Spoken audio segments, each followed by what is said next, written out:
As always with sponsored content, we give away a copy, so let us know what you think of the game.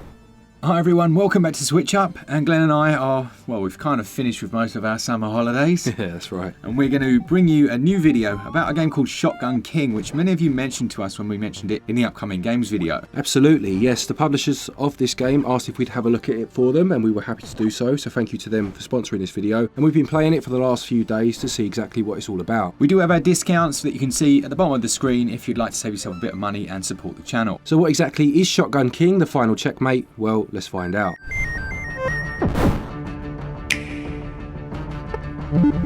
So in terms of the story then, you play as the Black King, who has been deserted by his subjects who feel he doesn't look after them very well. His response to this is to go and get the shotgun from the palace and start on a rampage against his former subjects, leading ultimately up to the White King himself. Yeah, I found it quite interesting that he wasn't the typical heroic protagonist, you know, he's actually a bit of a, well, I don't know how to say it. He's a bit of a so-and-so, isn't he? Exactly. That's for sure. Yeah, you're playing as the antagonist here. At least that's how the story portrays him. Yeah, so he grabs his shotgun, he goes about trying to essentially save face by what? Killing everyone and bringing them back onto his side. Pretty much, yeah. So that leads into the gameplay then. It plays out on a chessboard as you would expect, but it is very much almost like a strategy roguelike, isn't it? Yeah, you can control the movement of your character, but it's turn-based. So you do your moves, then the opposition do their moves, and obviously they reflect their chess piece moves in real life. They do indeed. Now, obviously, because you are playing as the king, you move as the king does in chess, which means you can move in any direction, but only one square at a time. And as Mark mentioned, any pieces on the opposition side, and you don't necessarily have the full quota, more pieces are added as you play, and we'll kind of get to how that works in a minute. They will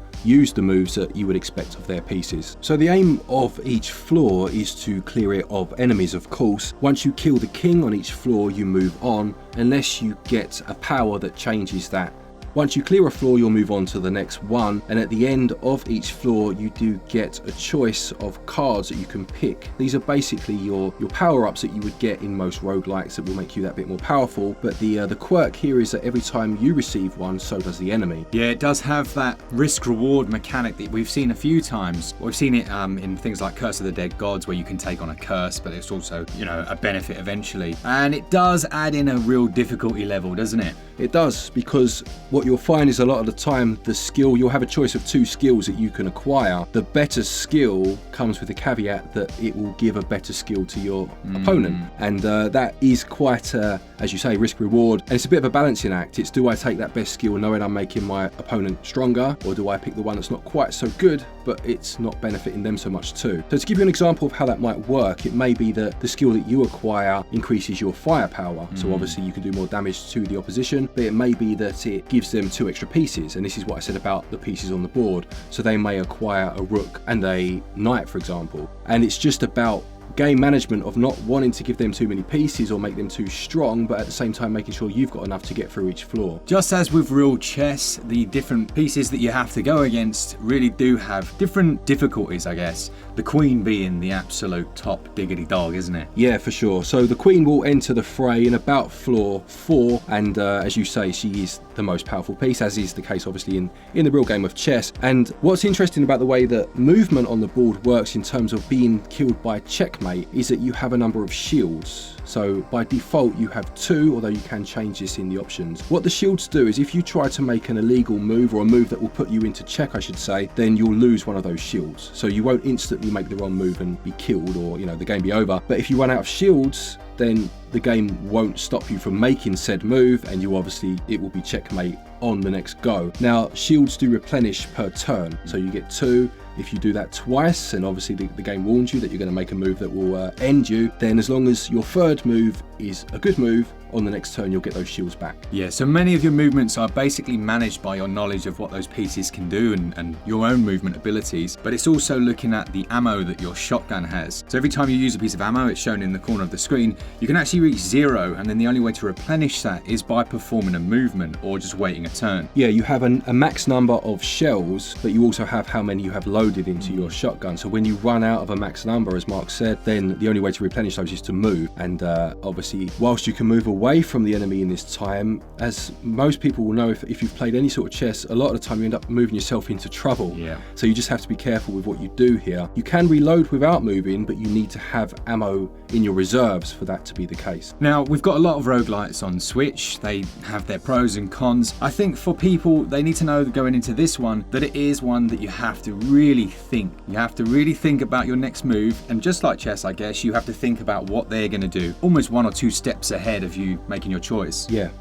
very much so. This is not a game where you'll find yourself backed into a corner, last stand, clearing out as many enemies as you can before you're taken down. It could be here that you're feeling strong, you're feeling good, you've got a good array of cards, but you're just taken out by the queen that you'd left open and not realised, and in that one fell swoop, you're gone. So you do have to be quite thoughtful of the fact that it's not just about taking down enemies, it's very much about making sure you're aware of the lines of play and what's around you. Absolutely, yeah. I think there's something to be said for spending a little bit of time at the start, before you do any moves, having a look at who you're against and then picking out the targets you want to remove before anyone else. That's right. Now I just want to move back to the cards for a moment, because it is quite clever in how they work. Now, any cards that you pick up, as I mentioned, they may well make you stronger, they could give you better firepower, they could increase your range of fire, for example, but what also happens is some cards will only last until a certain point.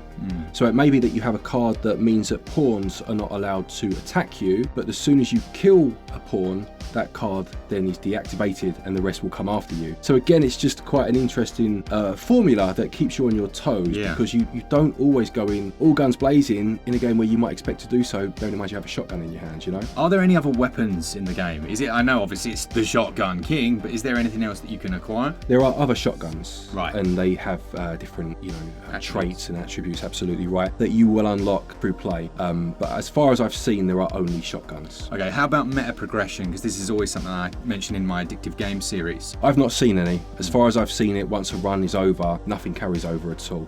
Now, if that's not correct, then apologies, but I've played a good few runs of this now and I've not seen anything carry over in that respect. What I do find, this is a very different sort of roguelite.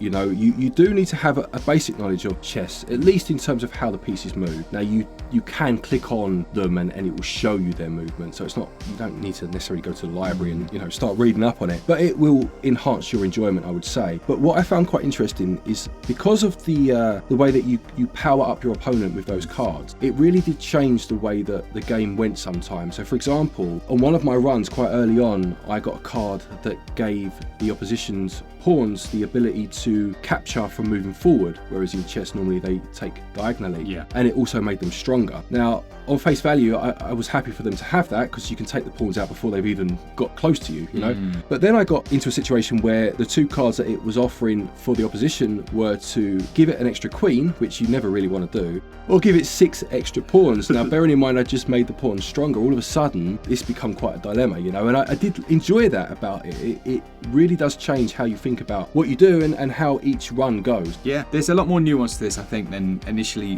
met my eye, for sure. Looking just at that visual style, which we'll talk about in a minute, it's a bit deceptive. And I think if you are a fan of chess and roguelites, you're going to come into this and have an absolute blast. Yeah, it's a clever merge of the two, for sure. And it's one that does have a decent amount of depth to it. Lovely stuff. Now, funnily enough, we were at a stately home yesterday.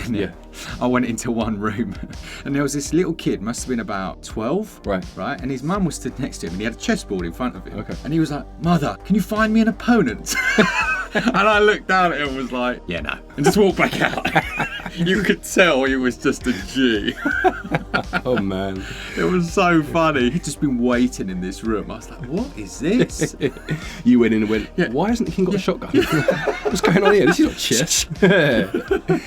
Visuals and performance. Yeah, let's move on to visuals and performance. So in terms of the visuals, obviously it does use quite a simplistic art style. It keeps the colours quite muted, lots of blues, whites, blacks, that sort of thing, which I think actually works quite well for this style of game, because there is so much to think about. You don't necessarily want the visuals to take centre stage. Yeah, I thought this because when I was playing it, I was thinking, I wonder if they could have done, a more modern or detailed art style, and they could have done, but you do need fast pace and clarity for this game, and that's what it provides. Yeah, I quite liked, because it reminded me of the old electronic chess games that you could play back in the day, and I'm pretty sure that was deliberate on their part to go for that kind of style, because again it just gives that absurd juxtaposition between classic chess and the fact that you're wielding a weapon, you know? Yeah, and then you've got like the sound effects kind of are a lot more in keeping with what you would expect. You know, the sound of that shotgun, things like that. It's nice. It's a nice, like you say, juxtaposition of the two different styles. Yeah, I would say so. And it also has the ability to add a CRT filter if you feel the need. You can turn that off though, and you can also turn off screen shake, which is on by default. Oh, yes.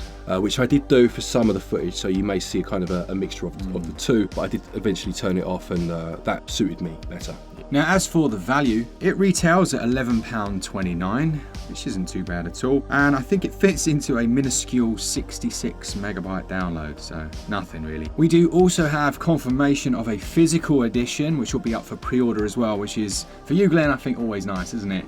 Yeah, especially with this sort of game, it's a nice one to have physically. As well as the game mode that we've spent most time talking about, there is an endless mode that you can unlock, and there's also a chase mode again that needs to be unlocked through play. So there's definitely enough content here. It will depend, of course, on your affinity for roguelikes and the fact that you will die and start again. So if that's something that doesn't appeal to you, this game won't really do anything to change that. But if you're someone that enjoys that grind, it's here in spades. So that is it really. Let us know in the comments if this is one that you're interested in. If you've got any other questions or things that we haven't answered, then yeah, exactly the same. Let us know down in the comments. Don't forget, if you are looking for eShop credit to pick this game up, you can get your eShop cards over at our website, SwitchUp.gg. You'll get yourself 5% of your purchase price back in coins that you can then use against a future purchase. And for a short while longer, you can get 5% off straight discount as well by using the code SwitchUp. Yeah, lovely stuff. Thanks to all of you. I hope you're having a lovely day. And as always, for all things Switch, all the time, keep it Switch up. Cheers, guys. See ya!